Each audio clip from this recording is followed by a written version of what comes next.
Halo semuanya, kita bersyukur ya malam hari ini kita bisa melanjutkan sesi tentang eksposisi Injil Matius. Dan kali ini kita akan bicara tentang sebuah tema Yesus dan hukum Taurat. Dan tentu saja ini menjadi isu yang sangat menarik sekali. Ya, di tengah-tengah ada banyak pertanyaan bagi orang Kristen, bagi orang percaya. Sebenarnya ada di dua posisi yang sedikit banyak itu juga memberikan ketegangan ya. Jadi di posisi yang satu adalah orang-orang yang percaya tentang hyper grace gitu, misalnya orang yang antinomian yang percaya bahwa kedatangan Kristus kedua kali itu sudah mengeliminasi hukum Taurat. Bahkan ada beberapa orang Kristen yang percaya juga bahwa kita ini tidak lagi hidup di perjanjian lama, sehingga kita tidak akan belajar, melihat, bahkan mempelajari perjanjian lama karena sudah digenapi sepenuhnya di dalam Kristus dalam perjanjian baru. Atau mungkin posisi yang sebelahnya adalah posisi legalisme, yaitu orang yang sudah percaya kepada Yesus tetapi tetap menempatkan hukum itu menjadi yang utama. Hal-hal yang sifatnya itu ritual, lalu kemudian gimana kita memahami orang yang baik akan diterima oleh Tuhan, yang jahat akan dilempar oleh Tuhan, dan lain sebagainya. Jadi ada dua ketegangan yang berkaitan dengan hukum Taurat. Nah, hari ini kita akan coba melihat tema ini di dalam pemahaman Injil Matius. Mari kita langsung membuka Injil Matius pasalnya yang kelima. Saya akan bacakan bagi kita sekalian ayat 17. Ini kalau saya persiapan sampai akhir, misalnya di pasal 5 ayat 17 sampai 48 rasanya tidak akan cukup. Tapi nanti kita akan lihat ya waktunya ya.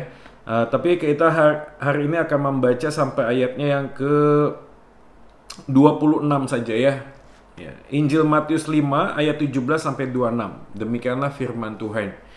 Janganlah kamu menyangka bahwa aku datang untuk meniadakan hukum Taurat atau kitab para nabi. Aku datang bukan untuk meniadakannya, melainkan untuk menggenapinya. Karena aku berkata kepadamu, sesungguhnya selama belum lenyap langit dan bumi ini, satu iota atau satu titik pun tidak akan ditiadakan dari hukum Taurat sebelum semuanya terjadi. Karena itu siapa yang meniadakan salah satu perintah hukum Taurat sekalipun yang paling kecil dan mengajarkannya demikian kepada orang lain, ia akan menduduki tempat yang paling rendah di dalam kerajaan sorga. Tetapi siapa yang melakukan dan mengajarkan segala perintah-perintah hukum Taurat, ia akan menduduki tempat yang tinggi di dalam kerajaan sorga. Maka aku berkata kepadamu, jika hidup keagamaanmu tidak lebih benar daripada hidup keagamaan ahli-ahli Taurat dan orang-orang Farisi, sesungguhnya kamu tidak akan masuk ke dalam kerajaan sorga. Kamu telah mendengar yang difirmankan kepada nenek moyang kita, jangan membunuh, siapa yang membunuh harus dihukum. Tetapi aku berkata kepadamu, setiap orang yang marah terhadap saudaranya harus dihukum. Siapa yang berkata kepada saudaranya kafir harus dihadapkan ke mahkamah agama. Dan siapa yang berkata jahil harus diserahkan ke dalam neraka yang menyala-nyala. Sebab itu jika engkau mempersembahkan persembahanmu di atas mezbah dan engkau teringat akan sesuatu yang ada dalam hati saudaramu terhadap engkau, tinggalkanlah persembahanmu di depan mezbah itu dan pergilah berdamai dahulu dengan saudaramu, lalu kembali untuk mempersembahkan persembahanmu itu. Segeralah berdamai dengan lawanmu selama engkau bersama-sama dengan dia di tengah jalan, supaya lawanmu itu jangan menyerahkan engkau kepada hakim, dan hakim itu menyerahkan engkau kepada pembantunya, dan engkau dilemparkan ke dalam penjara. Aku berkata kepadamu, sesungguhnya engkau tidak akan keluar dari sana sebelum engkau membayar hutangmu sampai lunas. Ya, demikian jauh pembacaan firman Tuhan malam hari ini. Dan kita tentu sekali lagi berbahagia kalau kita menjadi pelaku firman dalam hidup kita hari lepas hari. Nah, Bapak Ibu dan Saudara sekalian, kalau kita melihat posisi dari Matius pasal 5 ayat 17 dan mencoba untuk menoleh ke belakang ya sedikit, maka kita akan langsung melihat ada rentetan posisi tentang khotbah di bukit yang dikaitkan di dalam perspektif Injil Matius. Jadi kalau kita lihat ke atas, langsung kita bisa melihat ada ayat tentang garam dan terang dunia. Ya, sebelumnya kan ucapan berbahagia. Lalu di tengah-tengah itu ada kalimat tentang kamu adalah garam dunia, kamu adalah terang dunia. Lalu kemudian dilanjutkan ayat 17, janganlah kamu menyangka bahwa aku datang untuk meniadakan hukum Taurat. Nah, ini penting untuk kita memahami di dalam penafsiran, karena setiap bagian yang sifatnya mungkin di dalam Injil, khususnya sinoptik ya, Injil Matius, Markus, dan Lukas, itu memang dituliskan secara kronologis. Jadi sifatnya itu berurut-urutan satu dengan yang lainnya. Tapi berbeda dengan Injil Yohanes tentunya ya. Kalau Injil Yohanes kan kita langsung melihat tidak ada tentang silsilah di awal pasalnya.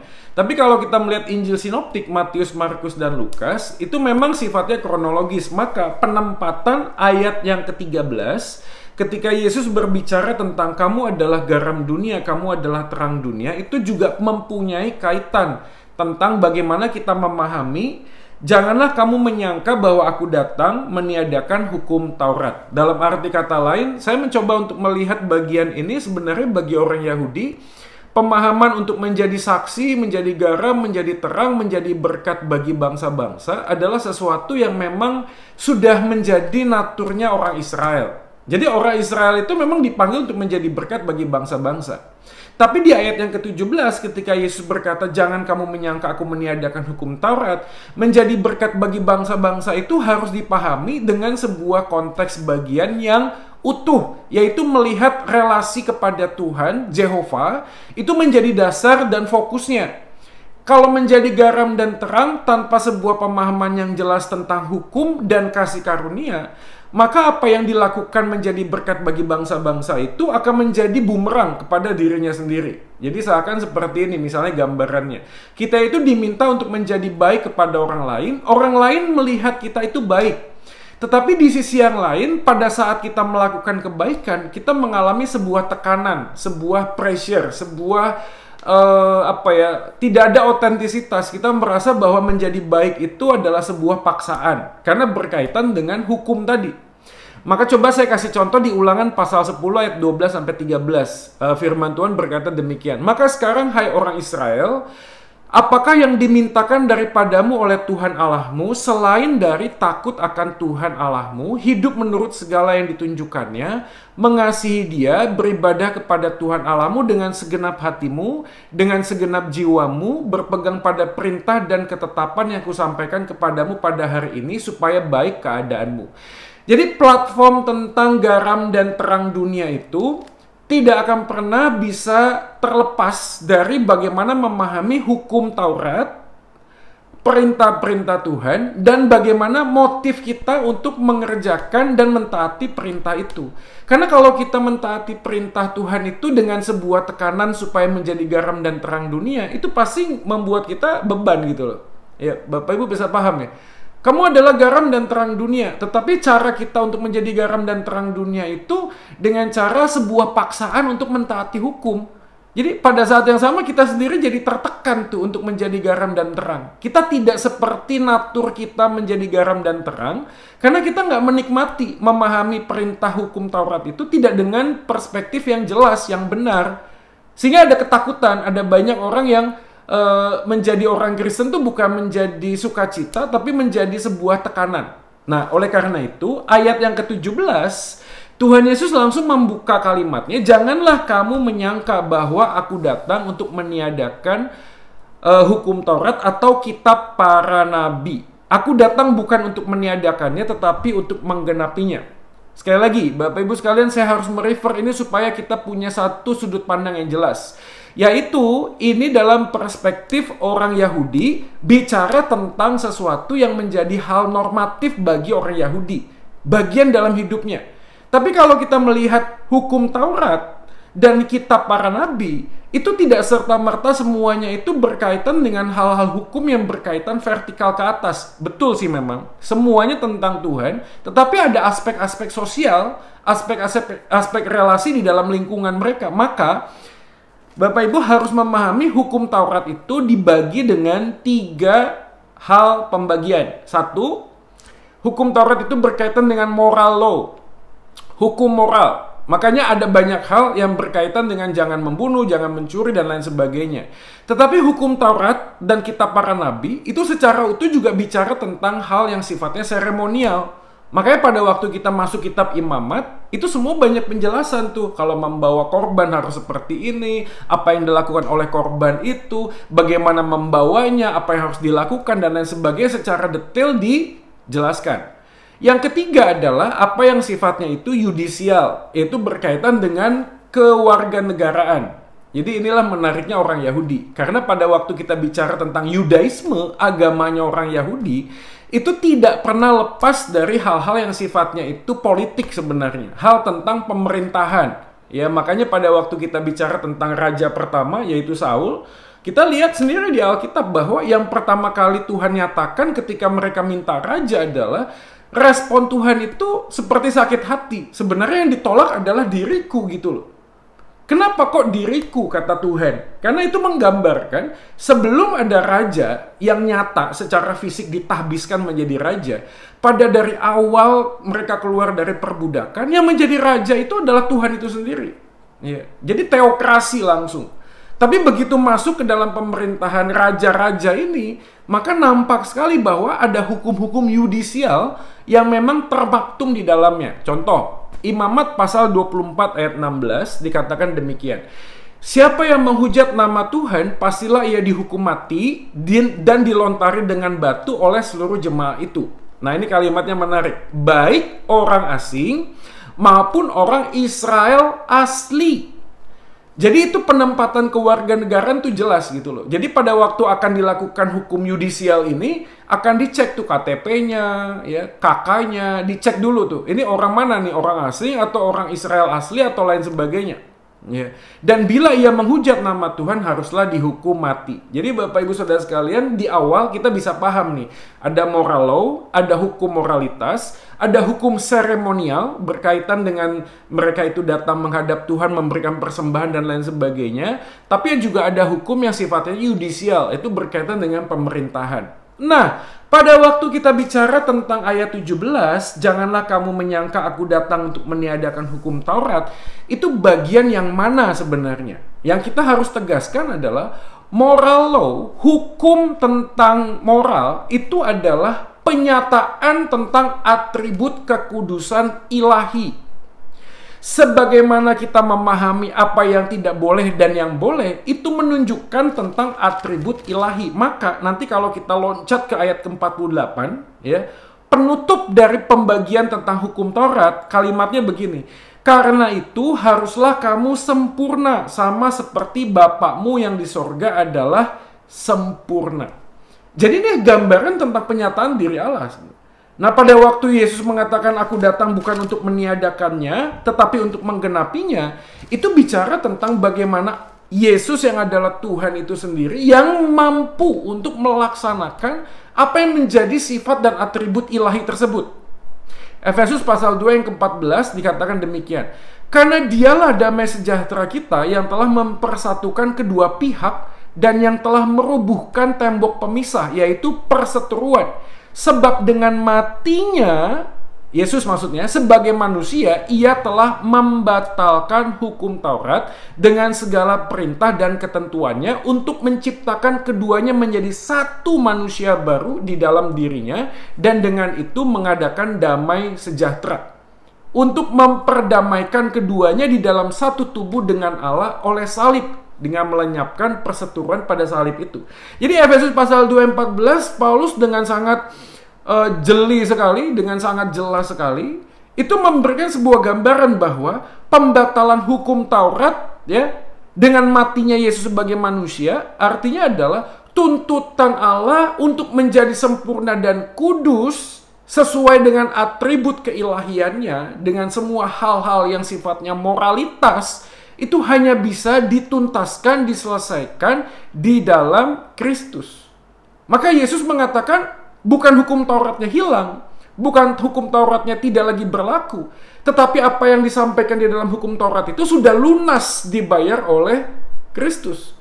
Jadi Yesus datang bukanlah untuk menghapuskan penerapan Taurat dari tengah bangsa, tetapi untuk menjadikannya lengkap dan sempurna di dalam pengajarannya. Nah, ini menarik Bapak Ibu. Ada beberapa komentar yang mengatakan bahwa ketika Yesus berkhotbah dan mengutip seluruh perjanjian lama, hal-hal dalam perjanjian lama, sebenarnya Yesus itu sedang membenarkan penafsiran yang dulu dipahami oleh orang Yahudi. Ya. Meluruskan penafsiran. Ya, contoh misalnya, orang membawa kurban ke dalam bait suci. Ya. Semua hal yang diberikan dan dipersembahkan itu berkaitan dengan darah yang dicurahkan dan lain sebagainya. Sebenarnya bangsa Israel itu melihat esensinya itu bukan kepada binatangnya, tetapi kepada pencurahan darahnya. Jadi kalau bangsa Yahudi itu memahami dengan jelas kenapa ada pencurahan darah, harusnya mereka mundur kepada kisah di kitab Keluaran, yaitu Pesah. Ketika anak-anak sulung akan mati diambil oleh malaikat pencabut nyawa, dan mereka yang melaburkan darah di atas pintu akan dilewati oleh malaikat tersebut. Jadi kenapa kok ada darah? Karena gambaran darah itu adalah gambaran sebuah kehidupan. Demikian juga bangsa Israel ketika melihat ke kitab Musa, kitab Kejadian, di sana sudah ada perjanjian tentang keselamatan, yaitu ketika Adam dan Hawa jatuh ke dalam dosa, lalu mereka membuat penutup aurat mereka. Apa yang dilakukan oleh Tuhan? Mengganti penutup aurat itu dengan apa? Dengan korban. Ada binatang yang dikorbankan. Lagi-lagi ada apa? Pencurahan darah. Jadi dari kitab Kejadian terus bangsa Yahudi ini bicara tentang mempersembahkan korban, tentang darah yang harus dicurahkan di dalam bait Allah dan sebagainya. Esensinya itu bukan kepada darahnya, tapi itu menjadi gambaran simbolisasi bagaimana Tuhan Allah itu menyatakan bahwa setiap orang yang datang kepada Yesus, kepada Tuhan, dan ketika mereka jatuh ke dalam dosa membutuhkan korban. Ya. Kan ini lucu ya, kalau misalnya ada banyak orang yang berbicara tentang sampai dengan saat ini mempersembahkan korban gitu semata-mata supaya bisa diterima oleh Tuhan dan lain sebagainya. Yang diterima itu adalah manusia. Kalau memang yang dipersembahkan adalah korban, kan rasanya nggak cocok ya dikasih kepada Tuhan korban binatang, tetapi yang mau diterima adalah manusia. Tapi sekali lagi, ini menjadi gambaran yang Tuhan Yesus datang untuk menggenapinya. Itu dinyatakan dengan dia ingin meluruskan sebuah ajaran yang dulu orang Yahudi itu sudah tahu. Ini sudah tahu gitu loh. Tapi mereka kehilangan esensinya dan hanya melakukan semuanya hukum Taurat itu sekedar semata-mata untuk hukum seremonial. Ya. Dan isu apologetika di dalam konteks bagian ini muncul. Karena pertanyaannya begini, kalau memang Tuhan itu ingin mengampuni dosa manusia, kenapa sih harus ada korban pencurahan darah? Ya. Saya pernah tuh ketemu dengan satu orang. Ngapain sih Yesus itu harus datang menjadi manusia, lalu menderita, lalu disalibkan? Untuk apa gitu loh? Kalau memang Tuhan itu mau mengampuni manusia, sudah ampuni saja gitu loh. Ya, sudah ampuni saja. Saudara sekarang waktu berpikir tentang hal ini, ya benar juga, Allah kan maha kuasa. Kalau memang mau mengampuni, mengampuni saja. Untuk apa ada tumbal dan segala macam gitu loh. Karena orang yang berpikir demikian melupakan satu sisi dari sifat Allah yang selain kasih, yaitu keadilan. Maka pada waktu orang melanggar keadilan, melanggar sebuah hukum, konsekuensi terhadap pelanggaran itu harus dibayar. Contoh misalnya, kita punya anak kita main bola. Bolanya ditendang, lalu kena jendela tetangga kita, lalu pecah. Ya. Lalu anak kita datang dan setelah itu apa yang terjadi? Ya mungkin kita mewakili anak kita lalu ngomong kepada tetangga kan. Ngomongnya, Pak, maaf ini masih anak-anak, dia memecahkan jendela Bapak. Kan begitu ya. Lalu tetangga kita ngomong begini, oke deh saya ngerti nggak apa-apa gitu ya. Nah setelah dimaafkan begitu, apakah kemudian permintaan maaf dan maaf itu membuat kaca jendela yang pecah itu menjadi bagus lagi? Kan enggak juga kan? Artinya konsekuensi dari kesalahan itu walaupun tetangga ngerti itu anak-anak dan sudah memaafkan, siapa yang mau mengganti kaca jendela itu? Ya kalaupun katakanlah sang tetangga ini sangat baik, oke deh saya maafkan. Lalu jendelanya gimana? Ya sudah saya nanti ganti sendiri. Toh berarti yang menanggung konsekuensi dari kesalahan anak saya adalah tetangga itu kan? Atau mungkin orang tuanya. Ya sudah berarti saya yang mengganti deh. Jadi tetap harus ada. Jadi sesuatu yang dilanggar itu terjadi sebuah hukuman, konsekuensi dari pelanggaran harus dibayar. Walaupun sudah dimaafkan. Ini kan sama ya, seperti waktu kita misalnya ditilang sama polisi. Kan gitu juga kan? Ya, Pak, maaf deh Pak, maaf. Ya maaf sih maaf, tapi tetap salah. Ya, kalau salah gimana? Ya ditilang. Saya sih sebagai manusia memaafkan Pak, tapi ada aturannya. Bapak sudah melanggar aturan. Saya memaafkan Pak, tapi konsekuensi dari pelanggaran Bapak tetap Bapak harus menerima hukuman. Ada konsekuensinya. Nah, gambaran itulah yang sebenarnya dijelaskan dimanapun kita berbicara tentang relasi manusia yang berdosa dengan Tuhan yang sempurna, membutuhkan sesuatu sebagai pembayar, konsekuensi. Nah, dari situlah gambaran tentang tipologi anak domba Allah yang dicurahkan, kan begitu. Tapi kalau kita kembali dalam konteks bagian ini, kalau memang Tuhan Yesus sudah datang lalu dia menggenapi semua hukum Tauratnya, maka pertanyaannya, untuk apa ada lagi hukum Taurat? Ya, ini isu yang kedua. Untuk apa ada lagi hukum Taurat? Nah, salah satu dalam konteks bagian ini ketika Yesus berkata, aku datang bukan untuk meniadakan tetapi untuk menggenapinya, itu memberikan sebuah wujud nyata bahwa tidak ada satu orang manusia pun yang bisa dan mampu untuk memenuhi tuntutan hukum Taurat itu.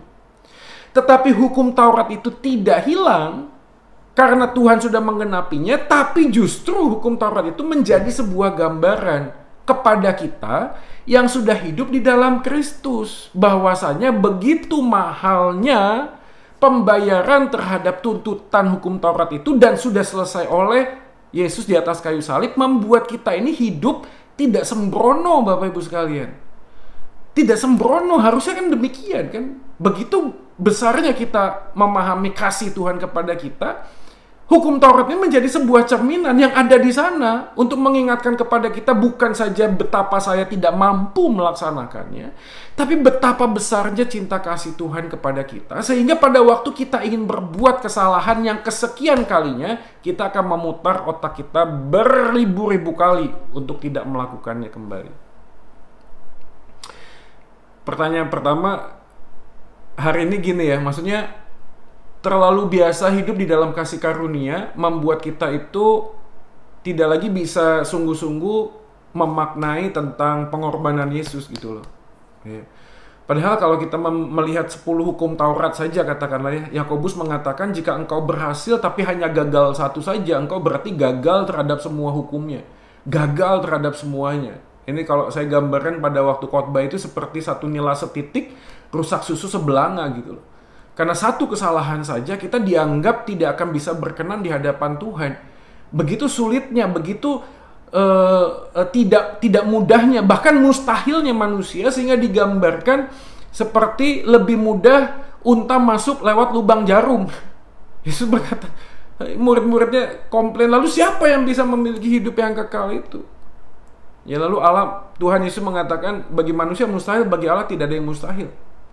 Nah, disinilah gambaran sebenarnya ingin diajarkan oleh Tuhan Yesus pada waktu dia bicara tentang hukum Taurat. Dan kalimat yang menarik adalah kata-kata yang dibuka di pertama adalah janganlah kamu menyangka, ayat 17. Jadi kalau ada kalimat janganlah kamu menyangka, artinya orang Yahudi ketika melihat kehadiran Yesus dan mengajar, orang Yahudi ini melihat sesuatu yang sangat berbeda dari apa yang pernah mereka pahami.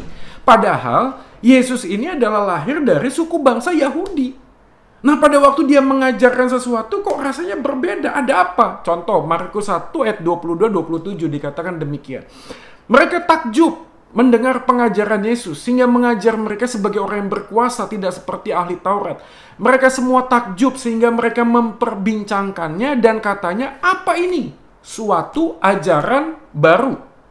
Kisah 6 ayat 14 juga dikutip oleh para rasul, dikatakan gini, sebab kami telah mendengar dia mengatakan bahwa Yesus orang Nazaret itu akan merubuhkan tempat ini dan mengubah adat istiadat yang diwariskan oleh Musa kepada kita.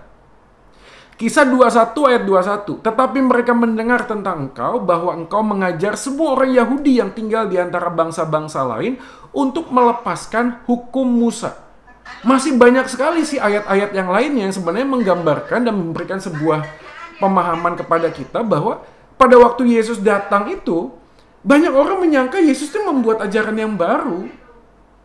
Walaupun dia adalah orang Yahudi yang asli, mereka bukan cuma orang Yahudi asli, tapi juga dari keluarga yang memang dipahami. dari suku-suku di bangsa Israel gitu loh. Dalam semua silsilahnya udah jelas gitu loh.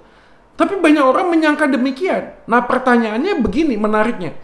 Yesus di dalam waktu merintis pelayanannya, dia adalah orang baru, saudara sekalian. Dia disangka mengajarkan ajaran baru. Padahal Tuhan itu tidak pernah mengajarkan hal yang baru. Tuhan adalah Tuhan yang tidak berubah. Yang menariknya, kuasa Yesus mengajar disertai dengan tanda ajaib atau mujizat. Saya langsung bisa mendapatkan sebuah impresi yang mungkin bisa berempati ya pada waktu Tuhan Yesus disangka mengajarkan sesuatu hal yang baru. Kenapa kok ada orang menyangka demikian? Kalau dari semua data-data yang kita dapatkan dari Markus 1, kisah 6, kisah 21, ada dua hal yang menjadi penekanan. Satu adalah Yesus mengajarkannya itu dengan kuasa. Yang kedua adalah ada tanda-tanda yang menyertai pelayanan Yesus. Nah, kalau kita melihat dalam kondisi zaman modern saat ini, apa sih yang kurang di dalam pelayanan gerejawi sebenarnya? Menurut saya salah satunya adalah pengajaran kita di atas mimbar, di dalam gereja, itu bisa jadi kehilangan kuasa ya. Maksudnya, saya bukan ngomong juga hamba Tuhannya nggak ada urapan atau nggak ada kuasanya gitu loh. Tetapi pada waktu Yesus mengajar dan dia disangka mengubah sesuatu, berarti apa yang diajarkan itu memberikan sebuah daya tarik, membawa kepada kita sesuatu yang ini yang gua cari, ini yang aku cari, ini yang aku butuhkan, inilah yang sebenarnya aku gumulkan. Dan bagi kita sebagai jemaat orang awam, apalagi mungkin di dalam konteks kita sebagai kemajelisan dan lain sebagainya, bagian kita untuk memberitakan Injil bukanlah kefasihan kita untuk menyampaikan apa yang menjadi pengetahuan kita, tetapi yang jauh lebih penting adalah apakah kita punya kuasa. Kisah 1 ayat 8 kan begitu. Kamu akan menjadi saksiku ketika Roh Kudus turun atas kamu dan kamu akan mendapatkan kuasa. Jadi kunci di dalam pemberitaan Injil, kunci di dalam penyampaian firman itu bukan sekedar kefasihan, kepintaran, bukan, tetapi yang jauh lebih penting adalah kuasa. Nah, pertanyaannya buat kita sekalian yang hadir di sini adalah, apakah selama kita mengikut Tuhan, pemahaman kita tentang Tuhan, pemahaman kita tentang firman Tuhan, itu juga disertai dengan kuasa. Sehingga setiap orang, ketika kita bicara tentang firman Tuhan itu langsung ada tertarik. Iya ya, ada apa ini ya? Nah, saya ingat sekali suatu kali kita dulu sebelum pandemi kan ada sama teman-teman itu pemberitaan Injil itu ke rumah sakit ya, ke rumah sakit. Jadi dulu itu HCOS agak bebas, jadi kita bisa masuk, kita biasanya berenam, jadi bagi kelompok 2 grup 3-3. Sebentar ya Pak. Kok kameranya aku nggak kelihatan? Loh kok jadi Pak Joy? Oke, nggak bisa ya Pak? Dibalik coba, dibalik. Dibalik gimana? Dibalik coba. Bin? Bentar ya Bapak ya, bentar ya. Nampung. Loh. Ini kok jadi Pak Joy ya? Oh iya. Sebentar Ya. Pak Joy lagi perbaiki. Nggak bisa ya Pak? Nggak bisa udah. Nggak bisa. Maaf ya. Itu ada CG istri saya tapi dia kameranya nggak bisa. Oke, saya lanjut. Sampai mana tadi ya? Jadi hang. Mana tadi? Oh iya, oke. Tadi pengalaman itu ya ke rumah sakit tadi ya, ke rumah sakit. Ya HCOS ya. Jadi HCOS. Nah, ini pengalaman yang saya tidak pernah lupa sih. Jadi kita bertiga, jadi ada lorong di tengah-tengah kita bagi. Ya kamu ke kiri, kita ke kanan. Kita biasanya langsung dari kamar yang paling ujung ketok saja, lalu menyampaikan perkenalan, kami dari gereja, kami ingin mendoakan. Itu SOP-nya begitulah ya. Tanya, apakah nanti Tuhan buka jalan? Kalau dia buka jalan berarti memperbolehkan kita untuk ngobrol. Oke, nah beberapa kali itu terjadinya gini. Di HCOS itu ada 3 ranjang, 1, 2, 3, ya itu kelas berapa saya juga lupa, itu pakai horden, pakai tirai, ya. Lalu biasanya kami langsung ke paling ujung, lalu kita ngintip, maaf, bolehkah kami mengganggu sebentar, ya bla bla bla, perkenalan, lalu kemudian Tuhan buka jalan, kita bisa beritakan Injil. Dan saya ingat sekali waktu itu, saya cerita tentang Yesus melalui metode EE itu ya, metode penginjilan itu ya.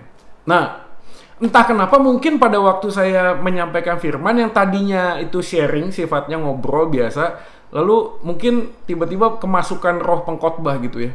Langsung kok tiba-tiba jadi semangat gitu. Nggak sadar juga sih, semangat gitu. Terus pada waktu ngomong nggak sadar itu mungkin tambah bersemangat, horden di sebelah yang tadinya tertutup tuh langsung dibuka. Gitu. Kaget saya. Apakah saya mengganggu ya? Wah, saya sudah nggak enak nih, feeling nggak enak. Lalu saya melihat, maaf Pak, mungkin suaranya terlalu keras ya. Lalu yang lucunya, menariknya adalah orang tersebut, Pak boleh nggak Bapak geser ke sini Pak, sedikit ngomongnya Pak. Saya juga pengen dengar Bapak ngomong apa tadi. Dan pada waktu saya minta geser, yang paling ujung itu juga membuka hordennya.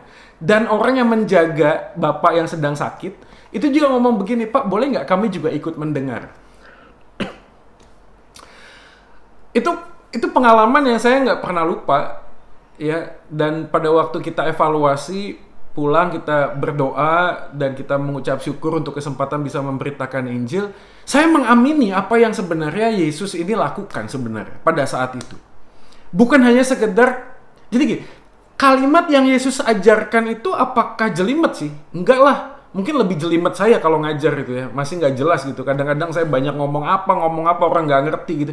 Yesus ini ngomong sangat sederhana. Dia ngomong burung di udara, dia ngomong bunga bakung, dia ngomong sesuatu yang memang sederhana, tapi kenapa kemudian impresi orang janganlah kamu menyangka, artinya ada sesuatu yang baru. Paling tidak ini membuat orang Yahudi itu kayak apa nih? Kok ada apa nih? Padahal saya yakin sekali bahwa Tuhan Yesus waktu ngajar itu nggak kayak saya juga gitu loh, berapi-api, karena darahnya kan saya Batak, dia bukan kan. Mungkin juga ada bedanya di situ. Mungkin Tuhan Yesus ngomong itu biasa-biasa, nggak bentak-bentak, nggak marah-marah, ya netral-netral saja lah, normal-normal saja lah. Tapi impresi yang demikian justru disertai oleh kuasa. Nah, Bapak Ibu Saudara sekalian, yang kedua adalah tidak hanya pengajarannya itu disertai dengan kuasa, tapi ada kuasa yang menyertai Tuhan Yesus sehingga ada banyak mujizat tanda-tanda. Saya bukan ngomong kita ini juga ngomong mujizat itu yang penting, enggak sih, bukan itu maksudnya. Tetapi konfirmasi tetap pengajaran itu kepada orang-orang yang belum terima Tuhan dan percaya Tuhan disertai dengan kuasa tersebut. Dan saya pikir hari-hari ini gereja Tuhan, anak-anak Tuhan, hamba-hamba Tuhan harus meminta kepada Tuhan supaya apa yang diajarkan, disampaikan itu dikonfirmasi. Ya. Sebenarnya banyak konfirmasi sih, cuma kadang-kadang kita saja yang tidak peka. Karena saya tahu begini sih, mujizat itu tidak hanya sekedar apa yang membuat kita itu supernatural. Karena ada providensia Tuhan juga kan, pemeliharaan Tuhan dalam kehidupan kita sehari-hari. Yang menjelaskan ketika situasi COVID-19 ini begitu sangat luar biasa dan kita masih tetap punya alasan untuk mengucap syukur senantiasa. Harusnya itu juga menjadi impresi bagi orang di sekitar kita.